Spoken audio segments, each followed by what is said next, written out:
Ama, patawarin mo sila sapagat hindi nila nalalaman ang kanilang ginagawa.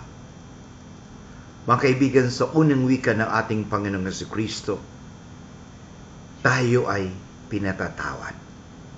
Si Jesus na walang kasalanan, nagpapatawad. At ano ang dahilan? Sabi ni Jesus, hindi daw natin alam ang ating ginagawa. Matanong ko nga lang po, hindi ba talaga natin alam ang ating ginagawa? Nakalimutan ba natin? Marahil. Kaya nga sabi ni Jesus, patawarin mo sila sapagat hindi nila nalalaman ang kanilang ginagawa.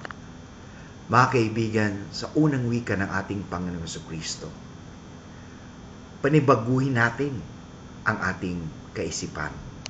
Una sa lahat, ang katotohanan. At ano ang katotohanan? Mahal tayo ng Diyos. Yun po ang katotohanan. God loves you. God loves me. Mahal tayo ng Diyos. Yun po ang katotohanan. At dahil mahal na mahal tayo ng Diyos, tayo ay Kanyang inuunawa sa ating mga pagkukulang, sa ating mga kasalanan. Tayo ay inuunawa ng Diyos. Baga, tayo pinagbibigyan ng Diyos dahil mahal na mahal tayo ng Diyos. Mga kaibigan, sana sa buhay natin, unawain natin ang bawat isa. Huwag natin siyang husgahan. Bigyan natin siya ng pagkakataon. Si Jesus, sa unang wikang ito, binibigyan tayo ng inspirasyon. Nabigyan natin ang bawat isa ng second chance. Forgiveness is the true key to peace.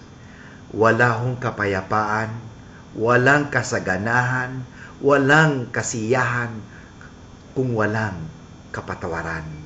Lahat po kasi tayo ay may mga pagkukulang at imperfect. Everyone is imperfect. That's why we need God.